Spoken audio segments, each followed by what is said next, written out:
ولا شریعت بعد شریعہ اما بعد فاعوذ باللہ من الشیطان الرجیم بسم اللہ الرحمن الرحیم وَإِن جَنَحُوا لِلسَّلْمِ فَاجْنَحْ لَهَا وَتَوَكَّلْ عَلَى اللَّهِ إِنَّهُ هُوَ السَّمِيعُ الْعَلِيمُ وَإِن يُرِيدُوا أَن يَخْدَعُوكَ فَإِنَّ حَسْبَكَ اللَّهُ هُوَ الَّذِي أَيَّدَكَ بِنَصْرِهِ وَبِالْمُؤْمِنِينَ وَأَلَّفَ بَيْنَ قُلُوبِهِمْ لو انفقت ما في الارض جميعا ما الفت بين قلوبهم ولكن الله الف بينهم انه عزيز حكيم يا ايها النبي حسبك الله ومن اتبعك من المؤمنين صدق الله وصدق رسوله النبي الكريم الامين حق تعالى جل جلالہ کا بے حد فضل ہے، احسان ہے جنہوں نے کچھ لمحے اس مبارک دن میں، مبارک وقت میں دین کی نسبت سے اپنے گھر کی حاضری نصیب فرمائی۔ اللہ اس کو قبول فرما لے۔ حق سچ کہتے سنتے اللہ رب العالمین عمل اور دعوت کی توفیق عطا فرما لے۔ گزشتہ جمعہ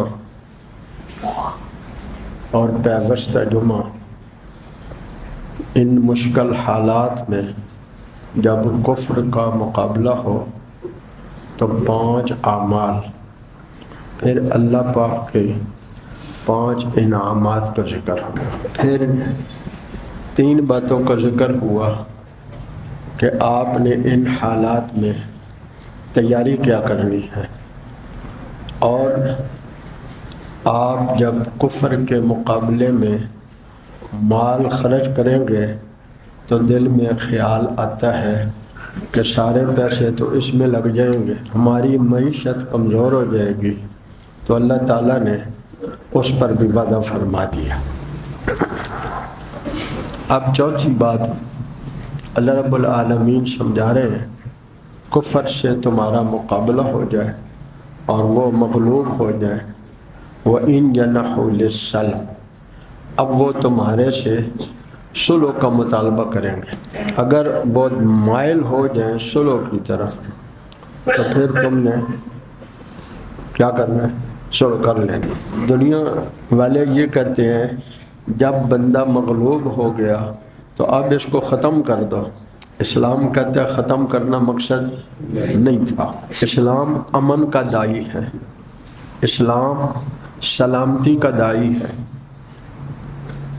جنہوں نے رسول اللہ صلی اللہ علیہ وسلم کو 13 سال تک مکہ مکرمہ میں ہر وہ اذیت اور تکلیف جو وہ دے سکتے تھے اس میں کوئی کسر نہیں چھوڑی، پھر اللہ کے رسول صلی اللہ علیہ وسلم آپ کے صحابہ کو مکے سے نکال دیا، نکلنے پر مجبور کر دیا، پھر عمرہ کرنے آئے تو عمرہ نہیں کرنے دیا، بدر، احد، خندق 3 بار ان کو ختم کرنے کے لیے گئے۔ اس سب کے بعد جب آپ مکہ میں فاتح بن کے داخل ہوئے تو اعلان کر دیا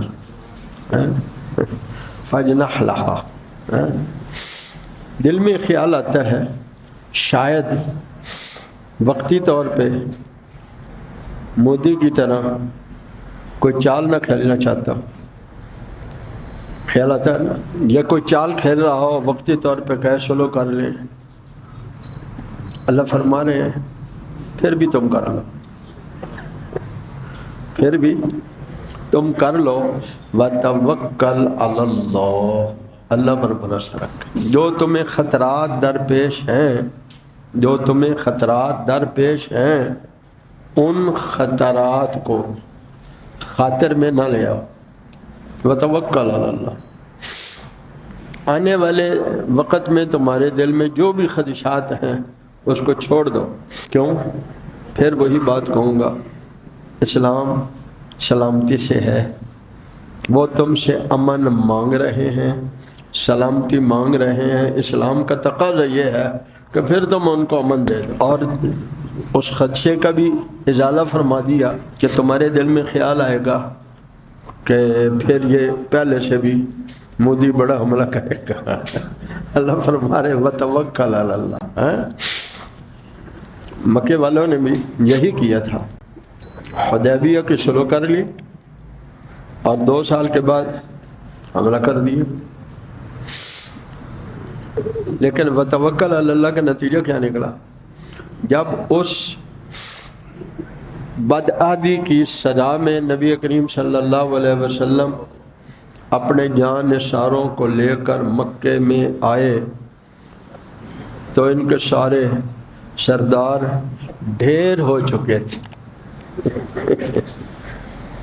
ان کے سارے سردار حوصلے چھوڑ چکے تھے، اور نبی کریم صلی اللہ علیہ وسلم نے ایک طرف سے جدھر باب الفتح پچھلی طرف، ادھر تو آپ خود داخل ہوئے، حاجی شاہ صاحب مانتے ہیں،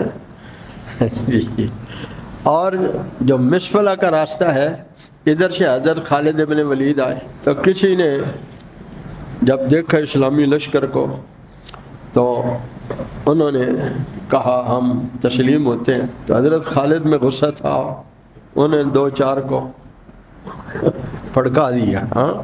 تو نبی کریم صلی اللہ علیہ وسلم نے اعلان کیا، یا اللہ جو خالد نے کیا ہے اس سے میں اعلان برات کرتا ہوں، میرے اس سے کوئی تعلق نہیں ہے، میں نے نہیں کہا تھا، میں نے تو کہا تھا جو حملہ کرے اس سے لڑنا ہے، جو حملہ نہ کرے اس سے نہیں لڑنا۔ اور پھر آگے دیکھیں، نبی کریم صلی اللہ علیہ وسلم نے وہ جو اس وقت مارے گئے ان کا حضور نے فدیہ ادا کیا۔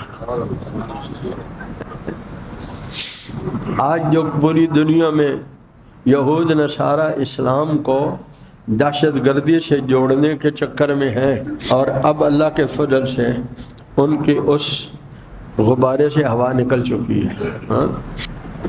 کفر کچھ وقت کے لیے ہمیں بیدار کرنے کے لیے اوپر آتا ہے، ہمیشہ کفر کا غلبہ نہیں ہوتا، ہمیشہ حق کا غلبہ ہوتا ہے۔ آپ اندازہ لگائیں کہ نبی کریم صلی اللہ علیہ وآلہ وسلم کی بعثت مبارک سے مدینے میں جب تشریف لے آئے، اسلامی سلطنت کی بنیاد رکھی، تو پھر 1050 سال مسلمانوں کا عروج رہا، 11 صدیاں مسلمانوں کا عروج رہا۔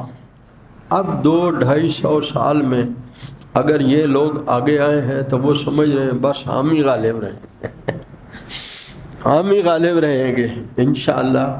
یہ ان کا غلبہ بھی عارضی ہے اور ہماری مغلوبیت بھی عارضی ہے، فتح انشاءاللہ اسلام کی ہے، عزت انشاءاللہ مسلمان کی ہے، کیونکہ اللہ نے فرما دیا ہے عزت اللہ کی ہے، اس کے رسول کی ہے اور ایمان والوں کی ہے۔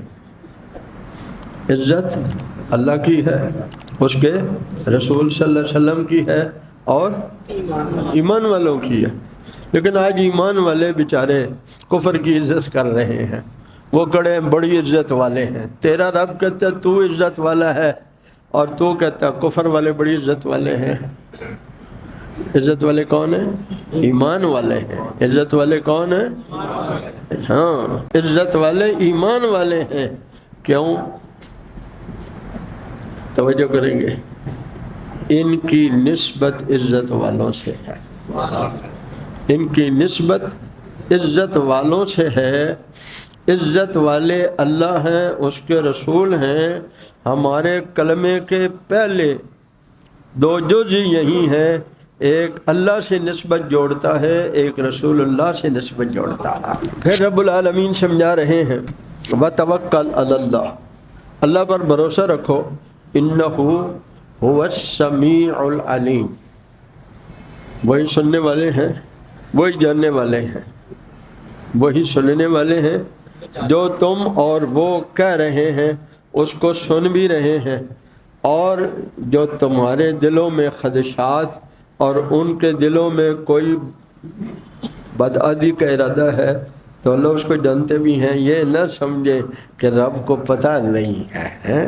وَإِن يُرِيدُوا أَن يَخْدَعُوكَ، اب کھل کر کہا اگر وہ آپ سے دھوکہ کریں جیسے کہ مکے والوں نے کیا، اور جیسے کہ ابھی جنگ بندی کا کر کے اور اپنے کچھ قیدی چھڑا کر یہودیوں نے کیا۔ مسلمان بدعادی نہیں کرتے، پوری تاریخ ہماری دیکھ لیں، ہم نے کبھی بدعادی نہیں کی، کیونکہ ہمارے رحمت والے نبی نے وحی کی زبان سے بتایا ہے یہ مومن کی شان نہیں ہے، اگر مومن کہلانے والا ایسا کرتا ہے تو وہ منافق ہے۔ بدعادی نہیں کرتے مسلمان، کیوں؟ بھائی ہماری زندگی کا مقصد تو دنیا کی دولت، عزت، حکومت، شہرت ہے ہی نہیں، ظاہری غلبہ ہمارا مقصد نہیں ہے، ظاہری غلبہ ہمارا ہے ہی نہیں، وہ ہمارے اللہ کا ہے، وہ ہمارے اسلام کا ہے، وہ میرے مصطفیٰ کریم کا غلبہ ہے، ہمارا نہیں ہے۔ ہم تو ورکر ہیں، ہم کیا ہیں؟ ورکر ہیں، کام کرنے والے ہیں۔ اسی لیے حضرت ابوبکر رضی اللہ تعالیٰ عنہ نے اسلام کے خلاف ووٹ دینے والوں سنو، جو ڈرتے ہیں نا ان کو ڈراتے ہیں تو تمہارے ہاتھ کاٹ دیں گے، چور کے ہاتھ کٹتے ہیں، نماز نہ پڑھو تو کوڑے لگتے ہیں، اور جناب بدکاری کرو گے تو کوڑے لگتے ہیں، یہ ڈراتے ہیں آپ کو، اور آپ یہ بھی نہیں سوچتے کہ یہ کام ہمارے اندر تو ہے ہی نہیں، یہ ڈرانے والوں کے اندر ہے، یہ انہی کے اندر ہے۔ اللہ ہمیں اسلام کی حقیقی تصویر سمجھنے کی توفیق عطا فرمائے۔ میں حضرت ابوبکر کی بات سنا رہا تھا، ذرا غور سے سنیں، اپنے گھروں میں سنائیں۔ حضرت ابوبکر رضی اللہ تعالیٰ عنہ نے کہا میرا وظیفہ وہ مقرر کرو جو عام مزدور کا وظیفہ ہے، تاکہ مجھے پتہ چلے کہ اس میں اس کا گھر چلتا ہے کہ نہیں۔ اگر میرا چلتا رہا تو ان کا بھی وظیفہ یہی رہے گا، میرا گھر نہ چلا تو مزدور کی اجرت بھی بڑھا دوں گا۔ یہ جو عیاش ہے نا، یہ ہمیں اسلام سے ڈراتے ہیں، اسلام ایسا نہیں ہے۔ صحابہ تو صحابہ ہی تھے، کیا بات ہے، ان کا ایمان بھی حضور سے ہے، عمل بھی حضور سے ہے، تعلیم بھی رسول اللہ سے ہے، تربیت ہی مصطفیٰ کریم سے ہے۔ لیکن 1450 سال کے بعد آپ نے افغانستان کی حکومت سنی، ہم نے آنکھوں سے دیکھی، خلیفہ وقت بھی اسی دسترخوان پہ کھانا کھا رہا ہے جہاں عام لوگ کھانا کھا رہے ہیں، اس کا لباس بھی ویسا ہے جیسے عام لوگوں کا لباس ہے، اس کے لیے کوئی ہٹو بچو کی کوئی صدائیں نہیں ہیں، لیکن رعب اتنا ہے کہ صرف ریڈیو پر اعلان کرتا ہے اور پورے ملک میں عمل درآمد ہو جاتا ہے۔ یہ آنکھوں سے دیکھا ہم نے، الحمدللہ۔ اللہ ہمیں اسلام کی بہاریں نصیب فرما دے۔ تو میں عرض کر رہا تھا، اللہ رب العالمین فرما رہے وَإِن يَخْدَعُوكَ، اے میرے حبیب آپ سلو تو کر لیں، اگر وہ دھوکہ کر بھی لیں تو آپ سے نہیں کیا، کس سے کیا ہے؟ زور سے، کس سے کیا ہے؟ تو پھر فَإِنَّ حَسْبَكَ اللَّهُ، اللہ آپ کے لیے کافی ہے، اللہ آپ کے لیے کافی ہے۔ هُوَ الَّذِي أَيَّدَكَ بِنَصْرِهِ وَبِالْمُؤْمِنِينَ، وہی اللہ تو ہے جس نے آپ کو قوت بخشی اپنی مدد سے اور ایمان والوں کے ذریعے سے۔ اللہ تعالیٰ یہی فرما رہے ایک وقت تھا تخافون ان یتخطفکم الناس، آپ نے کبھی دیکھو سے جھپٹ سے کسی چیز کو اٹھا لینا، تو ہلکی پھلکی چیز کو اٹھا لیتے ہیں نا، کوئی 10 من کو تو نہیں اٹھائے گا، 1 من کو تو جھپٹ کے نہیں اٹھائے گا۔ تو مسلمان تم اتنا ڈرتے تھے کہ کہیں تمہیں وہ یوں جھپٹ کر اڑا نہ لے۔ ایک وقت وہ یاد کرو کہ تم 313 تھے، وہ 1000 سے زیادہ تھے، ہم نے بڑے بڑے سرداروں کی گردنیں تمہارے ہاتھوں سے اڑوا لی ہیں۔ والذی ایدک بنصرہ وبالمؤمنین، فرشتے اتار کر تیرے رب نے ان کو ڈرا دیا اور فرشتے بھیج کر ایمان والوں کو تسلی دے دی۔ سبحان اللہ۔ جب حالات خراب ہوتے ہیں تو کس چیز کی ضرورت ہوتی ہے؟ 5 باتیں، وہ 4 باتیں یہ جو رزق کی ہیں، اور یہاں پھر 5ویں بات اللہ پاک سمجھا رہے ہیں۔ اس وقت ضرورت ہوتی ہے کہ آپس کے اختلاف بھول جائیں، آپس کے اختلاف بھول جائیں، آپس کے اختلاف، لیکن ہم ایسے سیدھے ہیں نہیں کہ بھول جائیں، ہم اب بھی آپس میں لڑ رہے ہیں۔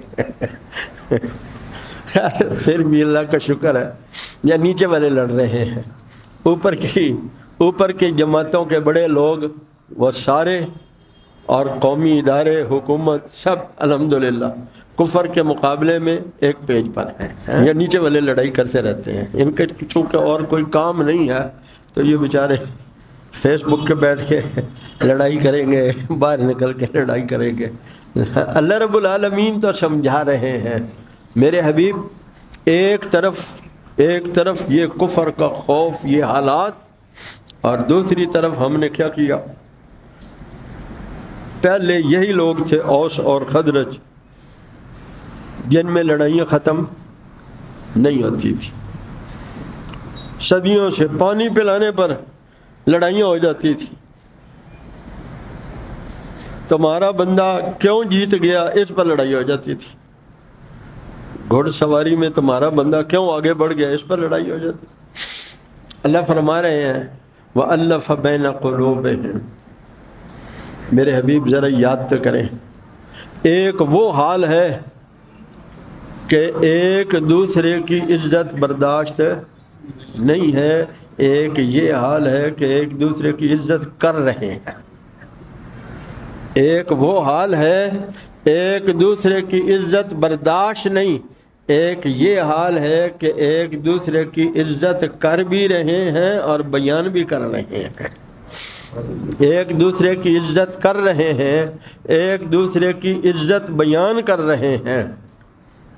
اور آگے فرمائے میرے حبیب، اگر آپ ساری زمین کے خزانے خرچ کر دیتے تو جو میں نے مفت میں ان کے دلوں میں عزت ڈال دی ہے آپ وہ نہیں ڈال سکتے تھے۔ تو آپ قرآن کو دیکھیں، موجودہ حالات میں کس طرح ہمارے اداروں میں، عوام میں، حکومت میں کھینچا تانی تھی، کیسی کھینچا تانی تھی۔ میرے رب نے کیسا فضل فرمائے، ایک دن میں ساری قوم کو اللہ نے متحد کر دیا۔ وہی جو ایک دوسرے کو چور چور کہہ رہے تھے، ڈاکو ڈاکو کہہ رہے تھے، وہ ایک دوسرے کی اب تعریف کر رہے ہیں۔ سبحان اللہ، یہ ہے جہاد کی برکت، یہ ہے اللہ کی راہ میں نکلنے کی برکت، یہ ہے اللہ رب العالمین کے کلمے کو بلند کرنے کی، محنت کرنے کی، اس کی برکت ہے۔ اللہ ہمیں یہ برکتیں نصیب فرمائے۔ وَأَلَّفَ بَيْنَ قُلُوبِهِمْ، اللہ نے ان کے دلوں میں الفت ڈال دی، محبت ڈال دی۔ کتنی محبت ڈالی، سبحان اللہ،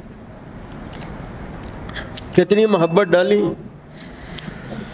اللہ اکبر۔ احد کا میدان ہے، ایک صحابی اپنے کسی زخمی کو ڈھونڈتے ڈھونڈتے آواز لگا رہے ہیں، پتہ چلا کہ میرا بھائی، میرا عزیز یہ پڑا ہے۔ پانی اس کے منہ میں ڈالنے لگے مشکیزے سے، کوئی اور کر رہا، اس نے کہا پہلے اس کو پلاؤ، اشارہ کیا۔ اتنی دیر میں ایک اور کر رہا، اس نے اشارہ کیا کہ چلو پہلے اس کو پلاؤ۔ زبان میں تو اتنی سکت نہیں ہے کہ زور سے اشارہ کیا۔ وہ تیسرے کے پاس گیا، منہ میں پانی ڈالنے لگا تو وہ فوت ہو گیا، وہ شہید ہو گیا ہے۔ اب دوسرے کے پاس آیا، جب اس کے منہ میں پانی ڈالنے لگا تو وہ بھی شہید ہو گیا ہے۔ جب اپنے عزیز کے پاس آیا تو وہ بھی شہید ہو چکا ہے۔ یہ ہے وہ الفت، یہ ہے وہ محبت جو رسول اللہ صلی اللہ علیہ وسلم کی محنت سے اللہ نے صحابہ کے دلوں میں ڈال دی ہے۔ یہ جو تمہیں سناتے ہیں نا، حضرت علی رضی اللہ تعالیٰ عنہ کی، حضرت فاطمہ کی لڑائی، حضرت ابوبکر، یہ سب کاغذی لڑائیاں ہیں، حقائق میں کوئی لڑائیاں نہیں ہیں۔ اور پھر اگر وہ آپس میں کسی وقت میں لڑے بھی ہیں تو پھر انہوں نے صلح کے بعد کبھی اس لڑائی کا ذکر نہیں کیا۔ لڑائیاں تو بھائیوں میں ہو جاتی ہیں، لیکن کمینہ وہ ہے جو صلح کے بعد لڑائی کے زمانے کی باتیں کرے۔ جب صلح ہو گئی تو پھر لڑائی کی باتیں نہیں ہوتی۔ کمینے لوگ کرتے ہیں، خاندانی لوگ، صحابہ سارے خاندانی لوگ تھے، انہوں نے صلح کی تو پھر کبھی ذکر نہیں کیا۔ آپس میں ان کے بیٹوں نے بھی کبھی ذکر نہیں کیا، جو ایک دوسرے کے ہاتھوں سے مارے بھی گئے تھے، انہوں نے حضور کا وہ ارشاد سنا ہوا تھا، قیامت کے روز قاتل اور مقتول دونوں ہاتھ میں ہاتھ ڈال کر مسکراتے جنت میں جا رہے ہوں گے، رب بھی دیکھ کر مسکرائیں گے۔ قاتل اور مقتول دونوں ہاتھوں میں ہاتھ ڈال کے، حضور کی بات سنا رہا ہوں، اس کا مفہوم ہے، ہاتھوں میں ہاتھ ڈال کے جنت میں داخل ہو رہے ہوں گے اور میرے رب دیکھ کر مسکرائیں گے اپنی شان کے مطابق۔ انہوں نے یہ حدیثیں سن رکھی تھیں، قاتل کیوں جنت میں جا رہا ہے؟ اس نے مارا ہے تو اللہ کے لیے، اس نے مارا ہے تو اس کے دل میں بھی اللہ نے پھر اس قتل کی وجہ سے ایمان کی محبت ڈال دی۔ صحابہ ایسے تھے، ایک طرف شہید ہوتے تھے تو وہ ہائے وائے نہیں کرتے تھے، فرت برب الکعبہ، رب کعبہ کی قسم میں تو اپنی منزل کو پا گیا ہوں۔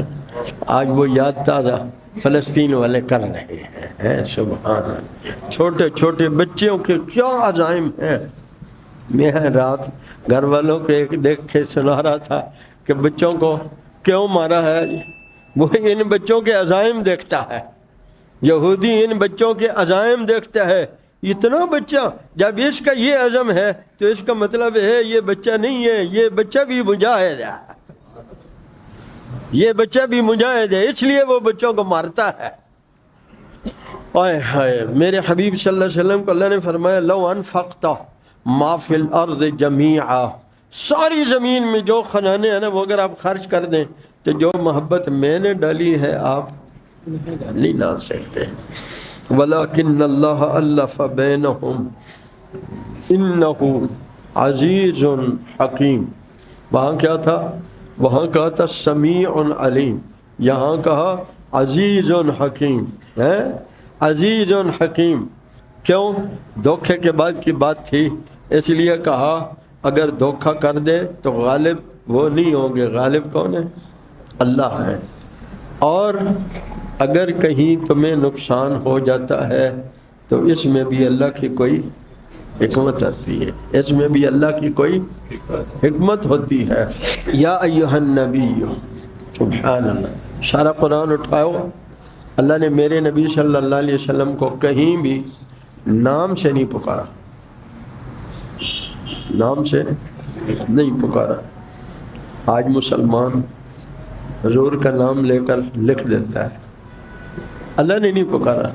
اللہ نے جہاں بھی پکارا ہے حضور کے القاب سے پکارا ہے، یا ایہا النبی، یا ایہا الرسول، یا ایہا المزمل، یا ایہا المدثر، یا ایہا النبی انا ارسلناک شاہدا ومبشرا ونذیرا وداعیا الی اللہ وسراجا منیرا۔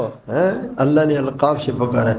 اللہ ہمیں بھی ادب نصیب فرمائے۔ کوئی باپ کو نام سے پکارے تو لوگ کیا کہتے ہیں؟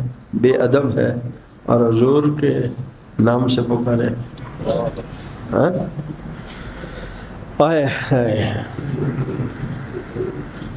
یا ایہا النبی حسبک اللہ، اللہ آپ کے لیے کافی ہے، اللہ آپ کے لیے حضور کے لیے کافی ہے تو ہمارے لیے بھی کیوں؟ ہم انہی کے تو ماننے والے ہیں۔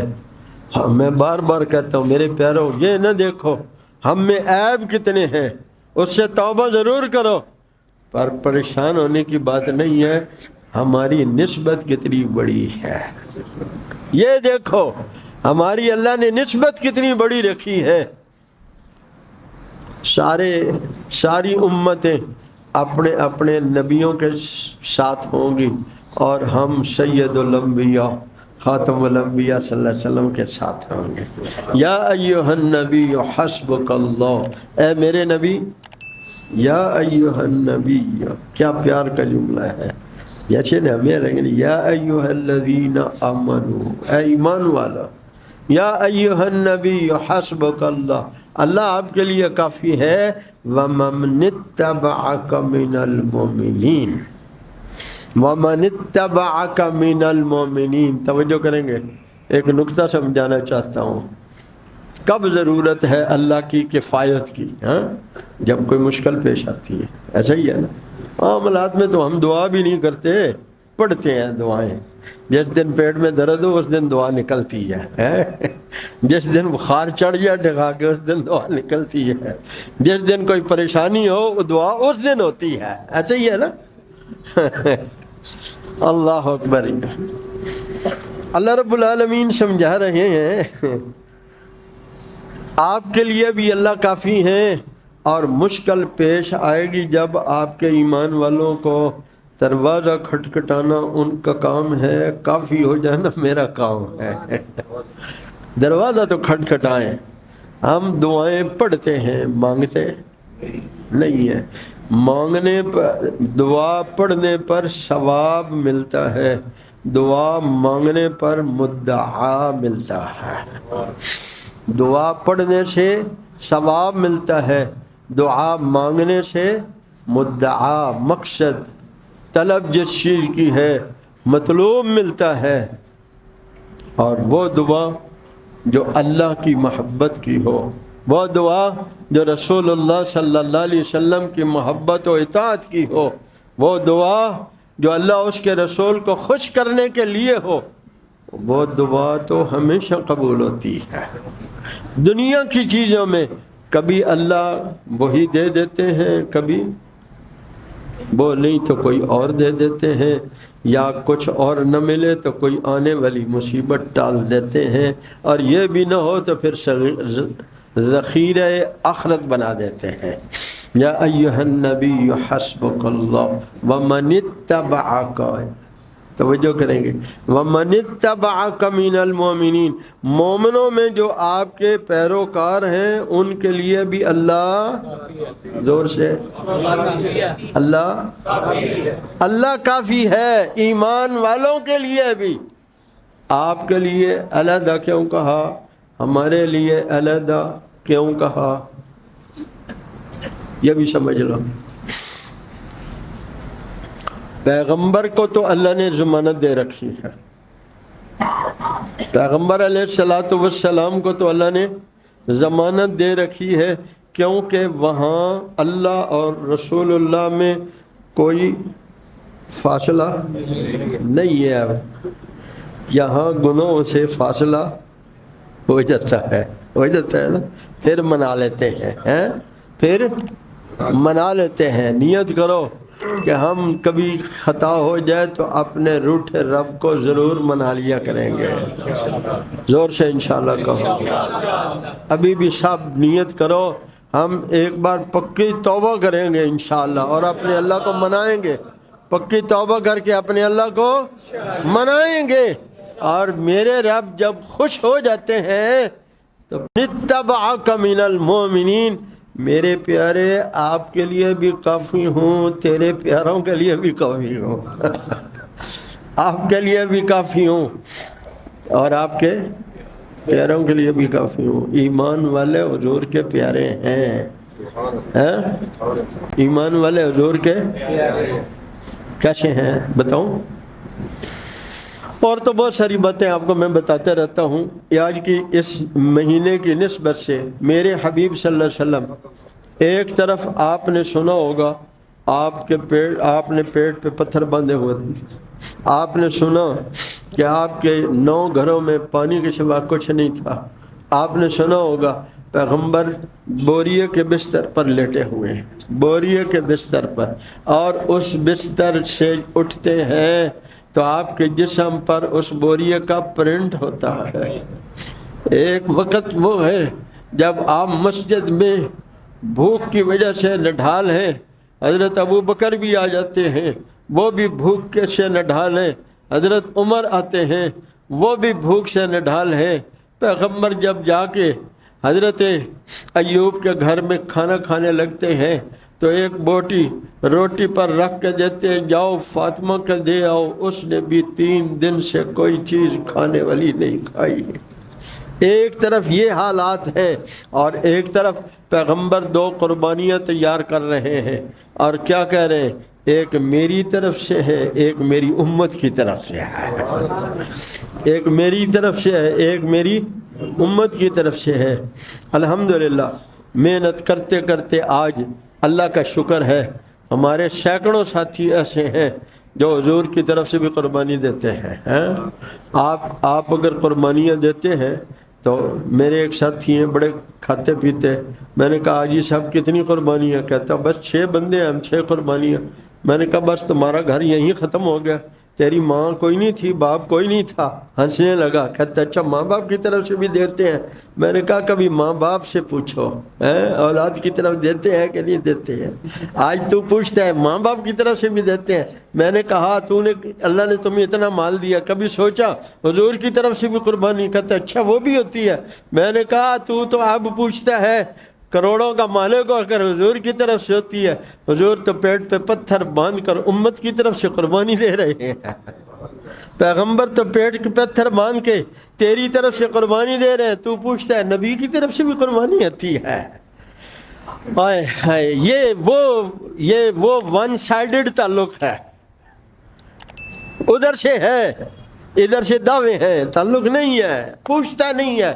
کون ہے جو آج سیکھتا ہے کہ میرا رسول اللہ صلی اللہ علیہ وسلم سے کیسے تعلق جڑ جائے، میں اپنے حبیب صلی اللہ علیہ وسلم کو کیسے خوش کرنے والا بن جاؤں، کل حشر میں جاؤں مصطفیٰ مجھے پہچان لے، میری شفاعت کا ذریعہ بن جائے، حضور کے میرے اوپر کیا حق ہے۔ اللہ ہمیں اس کی فکر نصیب فرما دے۔ اور یہ جو 10 دن راتیں چل رہی ہیں، حضرت ابو ہریرہ رضی اللہ تعالیٰ سے روایت ہے، ان 10 دنوں جیسے اعمال پورے سال میں اللہ کے ہاں پسندیدہ نہیں ہے جو یہ 10 دن کے اعمال ہیں۔ اور یہ راتیں ہر رات شب قدر کے برابر ہے، ہر دن کا روزہ 1 سال کے روزے کے برابر ہے۔ اور سنو، یوں فرمایا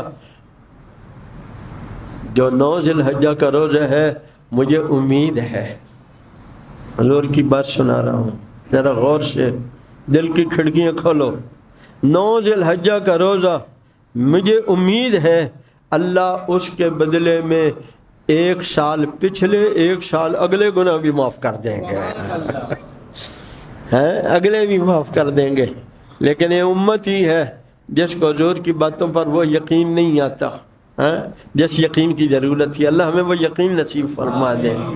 نیت کرتے ہیں نا انشاءاللہ، چلو سارے نہ رکھ سکیں تو چلو پیر والے دن، جمعرات والے دن، اگلا جمعہ 9 ذی الحجہ کا آ رہا ہے، اس وقت تو میرے خیال ہے شاہد صاحب کا کاروبار چل رہا ہوگا، تو باقی تو اکثر کاروبار بند ہو جاتے ہیں، آپ کا بھی بند ہے۔ تو میرے بھائی اگر کام چل بھی رہا ہو تو یہ کون سی بات ہے کہ روزے سے کیا ہو جاتا ہے؟ کچھ نہیں ہوتا، یہ صرف شیطان ڈراتا ہے۔ لیکن جب مومن روزہ رکھ لیتا ہے تو اللہ اس کے لیے کافی ہو جاتا ہے۔ اور قربانی، زیادہ سے زیادہ قربانی ہے، مسئلہ نہ پوچھتے پھرو قربانی واجب ہے کہ نہیں۔ کبھی کوئی بھی نہیں پوچھتا کہ بھئی قرض لے کر شادی کرنا، قرض لے کر مکان بنانا، قرض لے کر منگنیاں کرنا، یہ کوئی بھی نہیں پوچھتا۔ کہتا کچھ نہ کچھ تو شادی پہ زیور دینا ہی چاہیے نا، کوئی بھی مسئلہ نہیں پوچھتا۔ لیکن جب قربانی کی باری آتی ہے 25 30 50 ہزار، میں نے کہا 50 ہزار کا تو بکرا بھی مل جاتا ہے اور 20 25 ہزار کا حصہ ڈال جاتا ہے، نہیں تو یہی ڈال لے۔ کہتے ہم بڑا گوشت کھاتے نہیں ہیں۔ میں نے کہا ابھی دماغ میں وہی پرزہ فٹ ہے، جو ہم نے کھانا ہے تو کرنی ہے، اور کھلانے کی نیت سے بھی قربانی کر لو. کیا خیال ہے؟ سمجھ آ رہی ہے آپ کو میری بات؟ ارے چپ ہو گئے ہیں, تھوڑے خلاف تقریر ہو رہی ہے. بولو یار اس میں کون سی بھائی؟ اگر آپ بڑا گوشت نہیں کھاتے, آپ کہیں ایسی جگہ وقف قربانی کر دیں جہاں غریب لوگ کھا لیں گے, آپ کو قربانی کا اجر مل جائے گا اور ساتھ کھلانے کا بھی اجر مل جائے گا. سوچ وہ سوچو جو میرے حبیب دے کر گئے ہیں, عمل وہ کرو جو میرے حبیب نے کیا ہے, اور محنت وہ کرو جو میرے مصطفیٰ کریم نے کی ہے. اللہ ہمیں اس کی توفیق عطا فرمائے. وآخر دعوانا ان الحمدللہ. انوار ختم نبوت ٹرسٹ پاکستان.